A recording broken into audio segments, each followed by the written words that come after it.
All right. What is going on, folks? Welcome back to the Make Fitness Make Sense podcast. I am your host, Coach JK McLeod. We are kicking off episode number 2 of Make Fitness Make Sense. Today, we are going to talk all about cortisol. And the tagline that I came up for this episode is cortisol is not the villain that you are making it out to be. And that might be something interesting, or it might be a complete turnoff.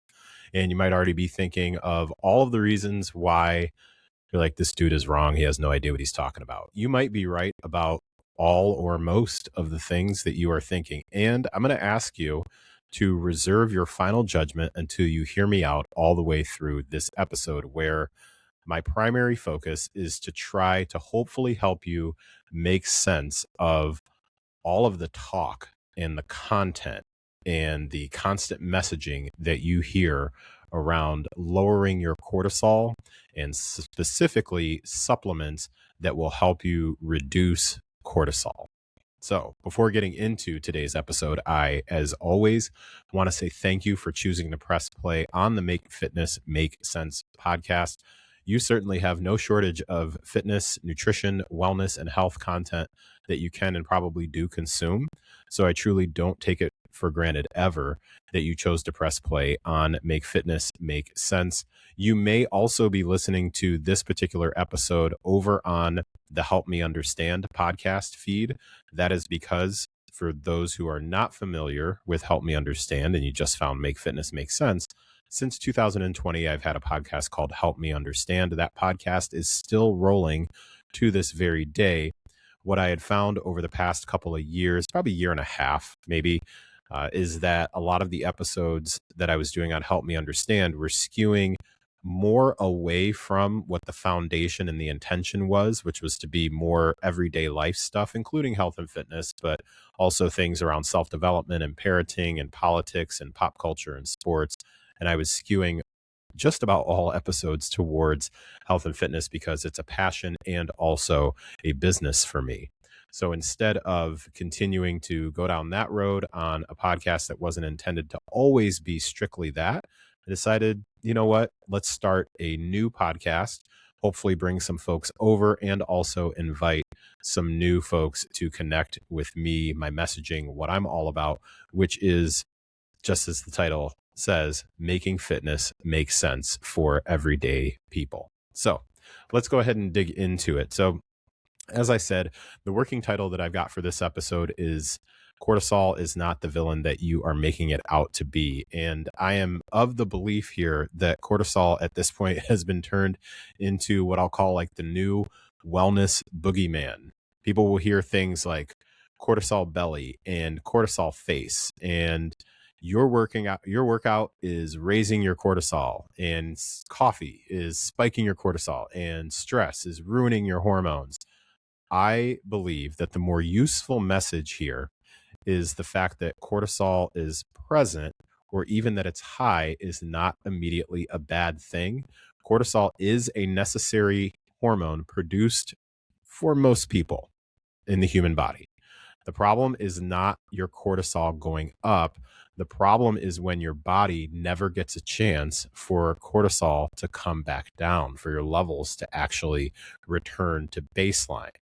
So I want to talk about this because I think that a lot of people are being scared into thinking that their body is broken, because a lot of the content that's online takes something that is very real and then completely stretches it too far for the overwhelming majority of the people who consume that content. I do believe that cortisol matters. I believe that stress matters. I believe that recovery matters.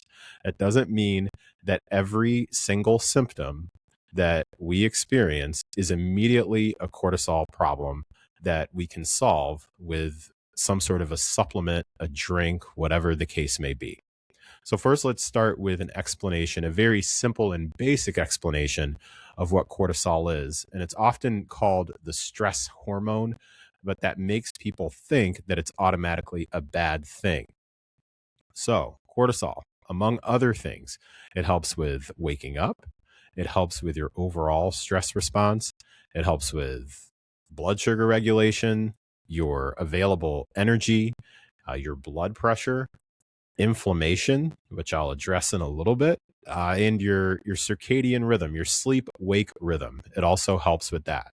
So calling cortisol bad because it rises during stress is very similar to calling a fire alarm bad because it makes a noise. No, it's a necessary thing. It's part of basically your response team, and that doesn't automatically make it the problem. So this is likely going to be the main point of this episode. The goal here is not, I need low cortisol all day.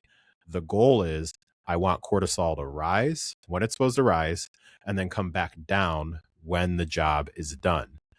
What we don't want is flatlined cortisol that never rises and never lowers. We want the appropriate amount of it to get us through the situation that we are in or about to face.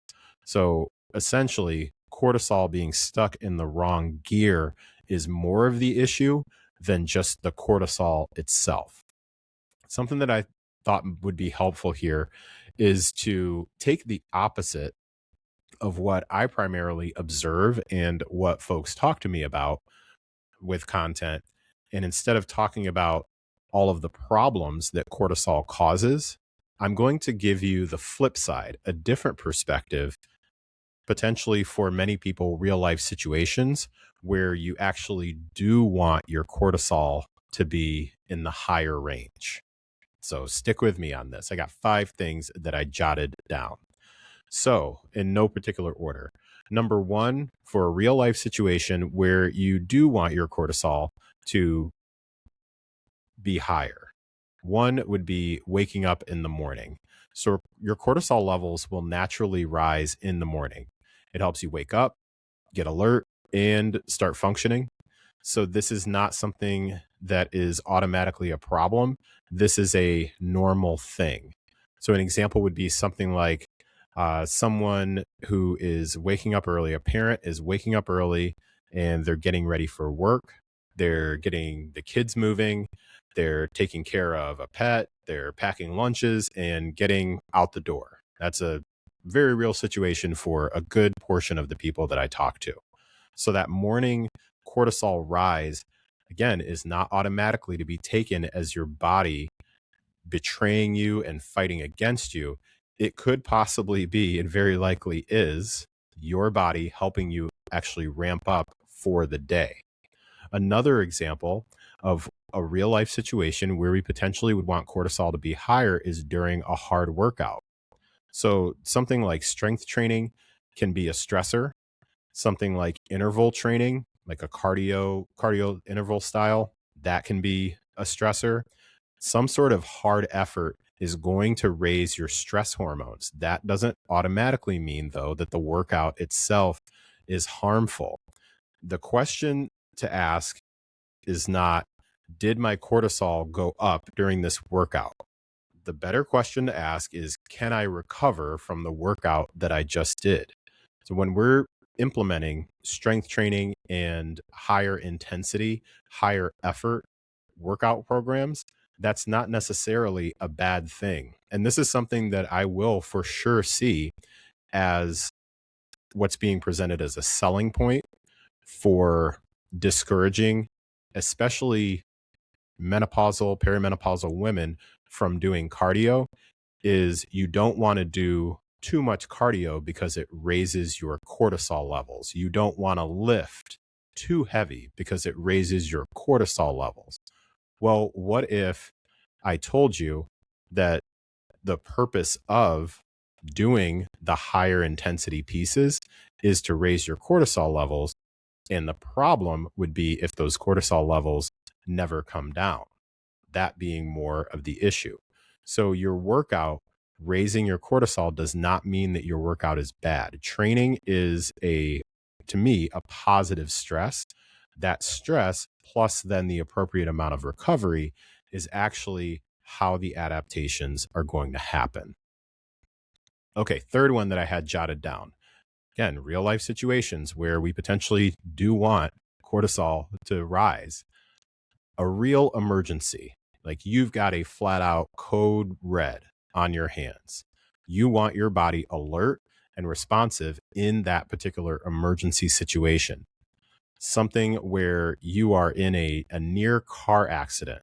I was just driving this past weekend and was in a situation where we were all the way in the left lane of a highway going around kind of a curve, and there's a large semi to my right in the lane next to us. And that semi, I'm not sure what was going on with the driver, but as we were going around that curve, that semi definitely started veering over into the lane. And I was very close to the choice of I'm going to have to either ride the wave here and hope that the semi doesn't actually hit me, or move a little bit over to the left and try not to go completely off the shoulder. Meanwhile, I'm doing this in like driving, pouring rain. Fortunately, I was able to veer just a little to the left while also going ape on the horn, and the semi veered itself back over to the right. I didn't have to swerve too far to the left, and we made it through okay. In that particular situation, that was a real, at that time, my body for sure read that as an emergency. I would not be shocked if my cortisol increased in that particular point in time. The challenge is I don't want it to stay at that same level. So then the preceding or the subsequent activities, the headspace that I get myself into a few minutes or so after that, I'm going to do some things that will slowly but surely return my body back to its normal state of alertness and awareness. However, I'm not going to say panic, not in the emergency mode of, oh snap, I'm about to go off the road if this semi keeps coming the direction that it's coming in. So what did I do? I have a couple of breathing techniques that I put into play. Box breathing. I mean, we're still driving down the highway in the driving rain, about 70 miles an hour, because that's the flow of the traffic. Keep the music at a fairly decent level, maybe even switch things up on the playlist just to kind of calm things back down. And we keep on going down, bring those levels hopefully back down. Other situations that I would put underneath potentially the higher level threats, maybe not quite the emergency that I'm talking about, but higher level threats. One of your kids potentially like falls on the playground, gets hurt. Maybe if you're a caregiver and the person that you're caring for, they take a slip and they take a fall. Even situations that don't have to do with physical emergencies. You can have something very urgent that's happening at work. You can have a situation that you're stepping into where it's pretty much do or die. Those are real emergencies. And in that moment, relaxed and chill and sleepy is not the goal. So the main point that I want to draw out here is that when you're in a real emergency, like a code red, you do not want your body feeling like it's at the same chill level that it would be at if you were, let's say, at a spa and relaxing. You want alert, focused, and ready to respond. And that, again, is generally a situation where you do want that cortisol at a higher level. A couple other examples that I've got. This one would be, I jotted down when you're performing under pressure. That's where you potentially want that cortisol to be at a bit of a higher level. And I'm not talking about previous examples where we were at a code red. We'd be maybe at a code like yellow-ish. So performing under pressure, some stress before a bigger moment. Let's say that you are about to go in and make a pretty big presentation at work or at school or otherwise. Let's say that you're going in for an interview for a job that you've really been studying, been preparing for, maybe a promotion, maybe a lateral move, maybe leaving a company and trying to find your next job, whatever that situation might be. Maybe it's even a difficult conversation that you're getting ready to step into, something that you know could alter the course of what your life is going to look like. A difficult conversation with a loved one or with a friend, somebody that you really care about. It could be a doctor's appointment, again, performing under pressure. A doctor's appointment where you're walking in and maybe you're a little bit nervous because you've just noticed a few things going on here and there, and you're stepping in to try and get the word on what's going on. Maybe even a court date. where you got a ticket for something, or somebody has filed a lawsuit against you and you've got to go deal with getting through that and all of the details. Those are pressure situations. And something that I want to note here is that from what I'm aware of, elevated cortisol levels don't specifically show up a certain way or even the same way in everybody.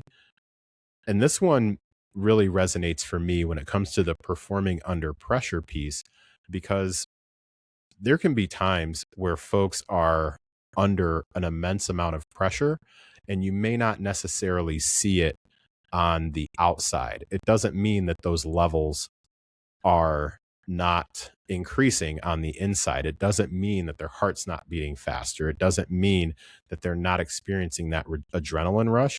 Different people definitely will react to stress and pressure in very, very different ways, especially in the moment.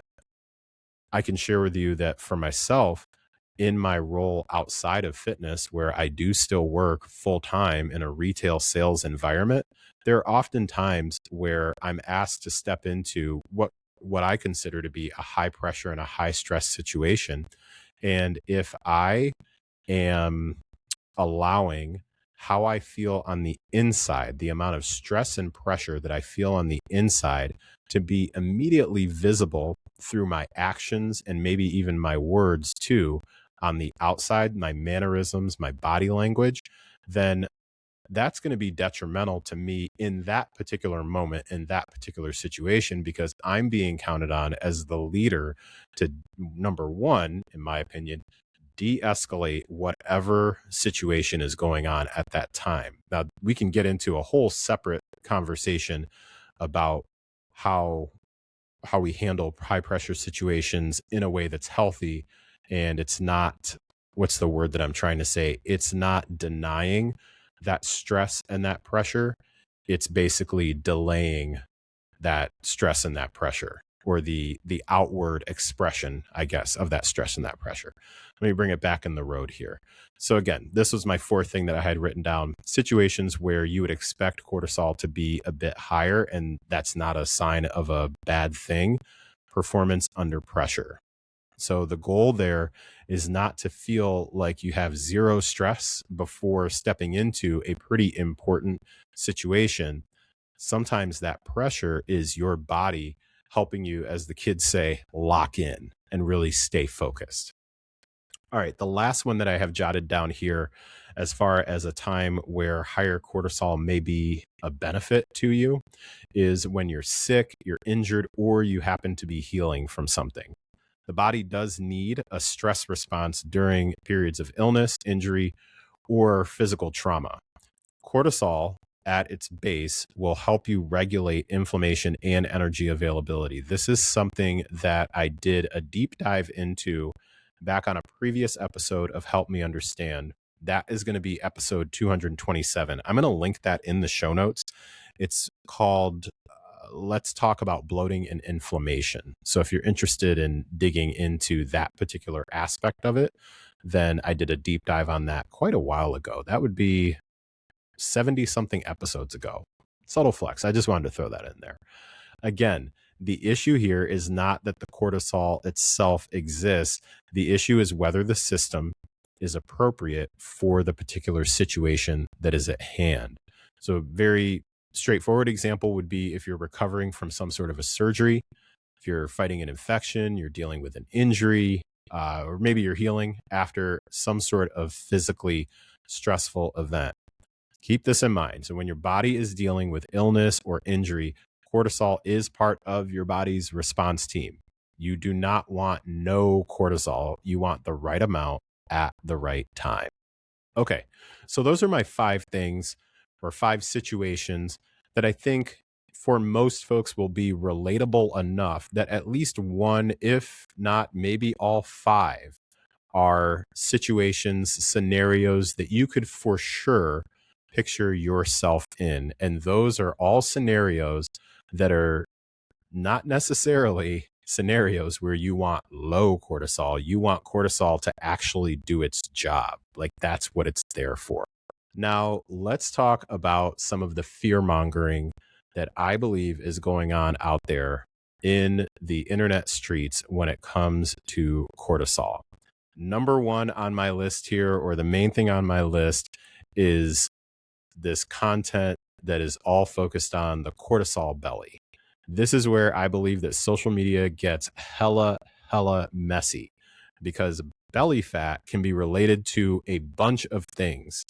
Just off the cuff, the things that I jotted down as I was thinking about this can be your total calories. These are all things belly fat that could be contributing to belly fat. The total amount of calories that you consume, the amount of sleep that you do or don't get, the amount of alcohol that you consume, the amount of stress that you are or are not under, any sort of effects that you are working through, hormonal levels based on where you are in the stages of menopause and or perimenopause, medications that you're taking, changes to your training program and the type of training that you do. If you're experiencing muscle loss, this next one's a big one. Your overall life schedule and the choices that you make during that life schedule can also contribute to belly fat. A big one too that I'm not going to say nobody wants to talk about. I'm just going to say it typically is not first on the list. Genetics play a huge role, and also overall medical conditions. Yes, I absolutely do believe that cortisol can be a part of the picture, but it is not automatically the whole picture at all. Belly fat does not automatically mean that your cortisol is broken. Sometimes it simply means life, sleep, calories, hormones, movement, and stress. They're just all hanging out in the room together, playing some sort of a role in what's going on. So remember that a symptom, all of those things that I just listed, those particular things can be symptoms. A symptom is not a specific diagnosis. Another piece that I want to talk about here, I've got just a couple of more things that I have on my list to get through. Another thing that I want to talk about is cortisol dysregulation. And this is something that is near and dear to my heart, because one of the coaches that I worked with in the past, shout out Danny, when she was coaching me for, I think we worked together for a little over a year. One of the things that she desperately tried to work with me on was what appeared to be some very significant signs of chronic cortisol dysregulation on my part, as far as my rhythm being way off. So if you are someone who is showing signs of cortisol dysregulation, that doesn't always mean that your body is just completely broken and you're just a hot mess. It may, I'm going to say simply mean, simple, not easy, simply mean that your rhythm, your body's rhythm is completely off. So the way that I took that was that my body and your body, if you're experiencing this, may be having a hard time shifting from on to off. So different examples that folks may experience when it comes to cortisol dysregulation would be things like being wound for sound late at night and then super tired in the morning. You may find yourself dragging the majority of the day. This was a big one for me that I jotted down. You would get potentially noticing that you get a second wind at bedtime. So at the time where you should be ready to go ahead and wind down and call it a night, maybe you've gotten home from work a little bit later, but you got the kids down, or your partner, it's time to call it a night, and it's all of a sudden you got a second wind and you're like, you know what, this seems like a great time to go ahead and do another load of laundry and maybe fire up a couple shows on Netflix. Hopefully you can relate. Well, not hopefully you can relate. Hopefully I'm making sense to some people, because these are some things that I have experienced in the past. Poor sleep can also be a sign of cortisol dysregulation.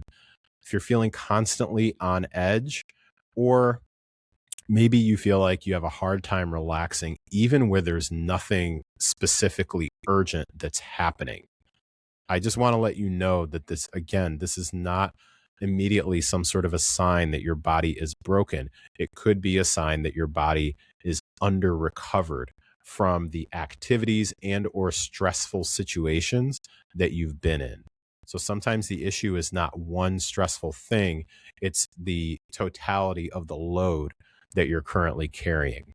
Now, this next piece is where I want to specifically address some of my observations when it comes to how much of the content and the cortisol conversation seems to be targeted towards women in the, I'll say, like 40-ish to 60-ish range. Because in for women in this range, that cortisol conversation seems to just be booming because there are more variables to the conversation than there are with men.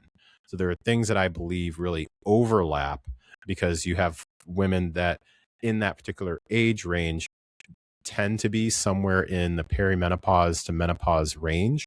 So they'll have particular symptoms there that also are overlapping with potential signs of cortisol dysregulation or it being too high at a time where you need it to be ideally a bit lower. So you've got things like poor sleep, you've got hot flashes, you've got overall mood changes, you have chronic fatigue, you have brain fog, then starting to experience weight gain, potentially also being a primary caregiver or more of a caregiver for parents who are starting to get into their later stages in life also, especially like this is a conversation that I've had with a couple of clients recently where one parent has passed away. So they are now taking on the role and filling in some of the gaps where that parent who passed away used to take care of. So say the husband passed away. So now you as the son or daughter are stepping in to try and take care of some of the things that your dad always took care of for your mom or vice versa. So those things can definitely come into play. You've also got work stress, you've got family stress, you've got training hard potentially while also trying to diet, maybe in a fat loss phase, and overall trying to do everything for everybody that's around you. My strong encouragement is not to take every symptom and reduce it to, yep, it's got to be related to cortisol. Like that's what the issue is. I believe that for women in their 40s and 50s, really that's kind of like the sweet spot that I'm seeing a lot of the content really target. Women in their 40s and 50s, cortisol may be part of the conversation, but it should not be used as some sort of a catch-all explanation for every single symptom that you're experiencing. I'm a strong believer that this isn't a reason to panic. It is a reason to stop oversimplifying the body and saying, well, if you're experiencing weight gain, if you're experiencing poor sleep, if you're experiencing more belly fat, then it must be cortisol. That's not giving your body credit for how complex it actually is. Okay, let's finish this out by talking about training because I also want to talk about that, and then let me give you some actionable steps that you can take as we wrap this up. So when it comes to training, a lot of folks, I believe, are scared that their workouts are going to raise their cortisol. And this is primarily, again, marketing that I see targeted specifically towards women. Rarely do I see this targeted towards men. Here's the deal. Workouts are supposed to create stress. Things like strength training, cardio, intervals, and even dieting can be stressors. The question is whether the dose actually matches the person's life. That's the main question. So some people are out here trying to train like they're in like recovery rich season while living in a recovery poor season. That's one of the many reasons why periodization, so being intentional about when you're going through particular types of heavy training phases, and being intentional about when you're going through specific dieting phases, those things should be aligned. Don't want to have competing goals at the same time. So here's some examples of where you may be treating a recovery poor season like it's a recovery rich season. Things like sleeping somewhere around 4 to 5 hours a night, dieting really aggressively, doing intense workouts, basically 5+ days per week, also experiencing a high amount of work stress. You are surviving on caffeine I love, full disclosure, I love that Ghost Energy has all these great flavors and things like that. Even for myself, there's a limit into how much I should really drink in one day. I'm not a coffee drinker. I am an energy drink consumer. Usually one every 2 days is about where I average, right around there. Also, just a couple of other things, no real downtime. So this is a season in your life where there are multiple things that are really going on, whether it be at work, whether it be at home, whether it be a side hustle, whether it be taking care of parents, all these different things. There's just not a whole lot of downtime. And then you're still wondering why you feel run down. The workout may not be the problem by itself. That's one of the easiest things to kind of point to is, yeah, I think my training, I think that's going to be what the problem is. The problem may be the workout itself stacked on top of poor sleep, which is stacked on top of low food, which is stacked on top of high stress, which is all then topped with no adequate recovery. So let's talk about what you should actually do. So these are my recommendations for you, and these are going to be simple, not easy. And also, I will admit that these will most likely come across to you as very, very boring. Most people do not need to do some sort of a cortisol detox. These specific things that I'm going to recommend to you are going to be focused on really pouring more energy into your recovery habits, not to go out and buy a specific drink or powder or pill or system. I'm going to recommend that you focus on these things first, basically like a prerequisite before you sign up for a specific supplement with a discount code that promises to lower your cortisol. So here's some things that I've got for you in no particular order.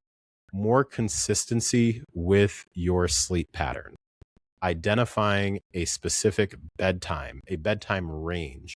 I'll be in the bed by 9 p.m. tonight. Call it a night.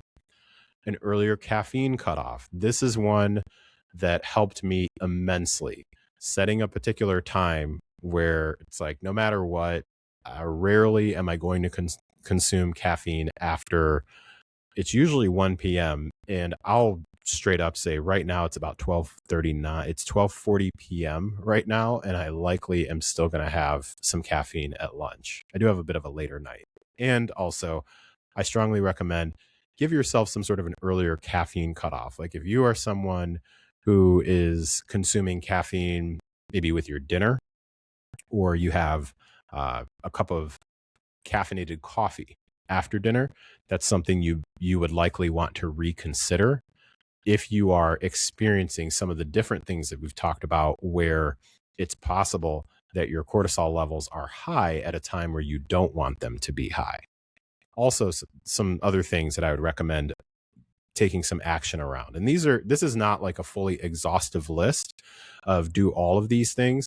I should have said this before getting into this. I want you to pick one, maybe two, no more than two things, and work on those things for the next 3 weeks. So you're not allowed to pick more than two. That's the challenge I have for you. All right. So I already said getting more consistent sleep, or at least starting with a consistent, I'm going to be in bed by this time, earlier caffeine cutoff, eating enough food, enough of the foods that are going to be nutrient dense. So if you've been experiencing, this is something that I just talked to one of my clients about who's in a fat loss phase and nearing the end of a very successful fat loss phase. I think we've got about 4 weeks left in this particular fat loss phase. And one of the things that we talked about was a sign that we would need to potentially put in a refeed would be if she is really starting to notice that sleep is tanking multiple days in a row. One night here, one night there, based on the goals that she has and things like that. We're not going to freak out too much. However, if we're getting to 2-3 nights in a row and we can tell that this is a problem, then it's time for us to make some changes. So eating enough food, that also includes eating enough protein. Strength training without turning every single workout into an absolute banger punishment session. Not necessarily, or not necessary. Take a look at walking. So if you are potentially looking at, take the last suggestion I had around reevaluating, do you need to go hard in the paint in every strength training session? Can you substitute out one strength training session for a better, good, low intensity walking session? Get outside, get some sunshine if you are fortunate enough to be somewhere where you can get some of that vitamin D. Less late night scrolling. This one goes hand in hand possibly with the more consistent sleep. So less late night scrolling. Here's another one. Boundaries around work, and specifically work messages and emails and Slack messages, all included here. Take a look. What sort of boundaries do you have there? Just because something comes your way does not mean that it needs your immediate attention at 11:30 p.m. when you happened to wake up because your sleep is a bit off. Think before you reach for the phone and you decide to open up your work email or your Slack or whatever communication that you use. Is it necessary? Is it helpful? What purpose is that serving for you checking that when you already have been awoken at a really inopportune time? All that's doing, again, is just stacking more and more on top of what's already fairly dysregulated. Take a look at scheduling some downtime that's actually restful. Sometimes when folks hear that, they think to themselves, well, I don't have that luxury. And when I'm having that discussion with someone and their response is, I don't have that luxury, I ask them to help me understand, when I say schedule some downtime, what are you hearing? And more often than not, what they're hearing is a complete day off or a very large chunk of time. For myself, I don't find that to be realistic when we're talking about a full day or a big chunk of time. What I find to be realistic, and this helps potentially inform the bias and the lens, like the filter that I use. I look at it with downtime is, okay, I can schedule 20 minutes to step away from this computer and go for a walk, or 15 minutes to step away and read a book. On the days where I'm not working at my in-person job, I can very easily be sitting at this desk for 7 hours straight, especially now that my son is out of school and my daughter is home for the summer from college, old enough to drive different places if we need assistance with that. So even for myself, there are times where I choose to make it a requirement to get outside for a 10-minute walk, whatever the case may be. All right. And then the last one, very similar to something I mentioned before, adjusting those training sessions, specifically the intensity of your workouts during those really high stress seasons. This one definitely front of mind right now. I've got a client right now who is experiencing a very, very high stress season. And when we say season, if we're thinking about seasons in terms of 2 to 3 months, they could be experiencing this for the next few seasons. Like this could be multi-seasonal or whatever the word is there. And what I've decided to do is make an adjustment to their training style, make it more efficient, be more specific about where we're going to go hard in the paint, and then where we're just going to keep it chill. It's somebody who thrives on training frequency. So simply saying, well, let's knock it down from 4 training sessions a week down to 2, that almost becomes more stressful for them. So understanding that, and also having a decent understanding of what their body needs in order to recover and maintain a significant amount of muscle mass that they already have, and they already are fairly lean. The goal there is, okay, well, what we'll do is we'll keep the same frequency, train 4 days a week. And also let's make the sessions much shorter, and we build in time to walk Whereas before we would have a pretty packed training session because they can handle a high amount of volume. So just changing what that intensity looked like, especially during your high stress seasons. So to close this particular one out, you likely are not needing to figure out some way to like hack your cortisol. My suggestion here would be to stop living like recovery and downtime and taking care of yourself and recharging are things that are optional. Again, I will flat out tell you that all those things that I just talked about, as far as suggestions, are probably pretty boring and they're definitely basic. And I don't believe that the basics are considered basics because they're weak or that they're ineffective. I believe that they are considered basics because they are foundational. They are the things that you put in place and that you build on top of. So closing things out, a big driver for me in doing this specific topic for this specific episode has just been that I have felt like there has been so much fear that has been driven specifically in content about cortisol. And I want to make sure that I do what I believe is my responsibility to also give the medical caveat here, hopefully without then adding to more fear. I will 100% acknowledge that there are very real medical cortisol issues. Too much cortisol can absolutely be a medical issue. Too little cortisol can absolutely be a medical issue. But identifying that requires actual proper testing, not like a TikTok checklist and an Instagram reel, and then that all just happens to come with a discount code for happy juice. So take your symptoms seriously, but do not let social media diagnose you in 30 seconds or maybe 60 seconds.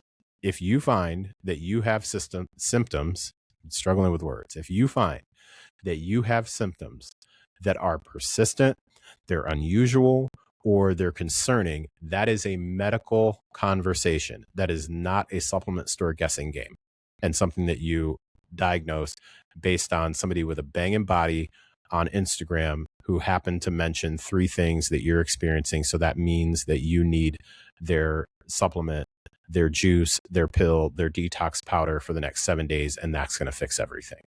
All right, let's go ahead and close this thing out. I just have one of many, but the main wish that I have for you is to stop letting people sell you panic. The overwhelming majority of people who are being attracted to this content around the cortisol belly and cortisol face don't specifically need or have not earned the right to put themselves through a cortisol detox. Before doing that, what they need, what you need, what we need sleep, we need food, we need movement, we need boundaries, and we need a plan that actually matches our life. All right, with that, I'm going to call it an episode. So if you have stuck around this long, I sincerely appreciate you. Thank you so much. If you do have any sort of commentary, any sort of feedback, anything that has impacted you from today's episode, reach out to me directly on Instagram at Coach JK McLeod. McLeod is spelled MCLEOD. You can also email me, jk@jkmcleod.com. Also, to my knowledge, I don't believe that we've got any ratings or reviews for the podcast yet. Yes, I get it that it's episode 2 and I'm just getting started. And also, I'll take it.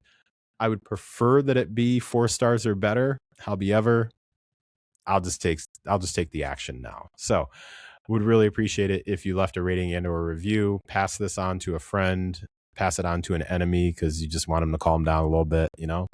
All right. Thank you so much for listening. Take care. This has been another episode of Make Fitness Make Sense, and I'll talk to you next time. Bye now.